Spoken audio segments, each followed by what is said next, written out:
বিষ্ণু ইসলাম বলেন, আমাদের ফরজ নামাজে যদি কারো ঘাটতি হয়, আমাদের অনেকের এমন হবে যে ফরজ নামাজ পড়ে নাই অলসতা করে, তখন আল্লাহ ফেরেশতাদেরকে বলবেন, কি অবস্থা আমার বান্দার? বলবে, আল্লাহ অনেক ফরজ নামাজের তো ঘাটতি দেখা যাচ্ছে।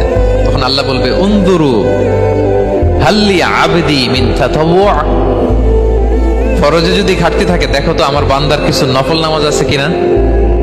ফেরেশতারা এবার খুঁজে দেখবে, হ্যাঁ এই বান্দার অনেক নফল নামাজ আছে। তখন আল্লাহ বলবে, ঠিক আছে, এই নফল গুলোরে ফরজের ভিতরে ঢুকাইয়া মেকআপ করে দাও। তাহলে বলেন, নফল ইবাদতের দরকার আছে না নাই?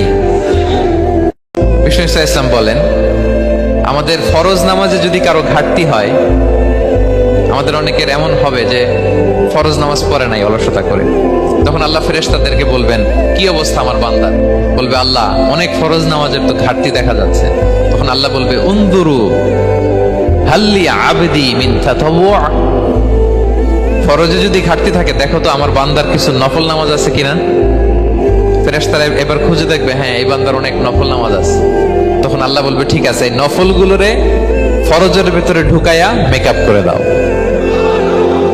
তাহলে বলেন, নফল ইবাদতের দরকার আছে না নাই?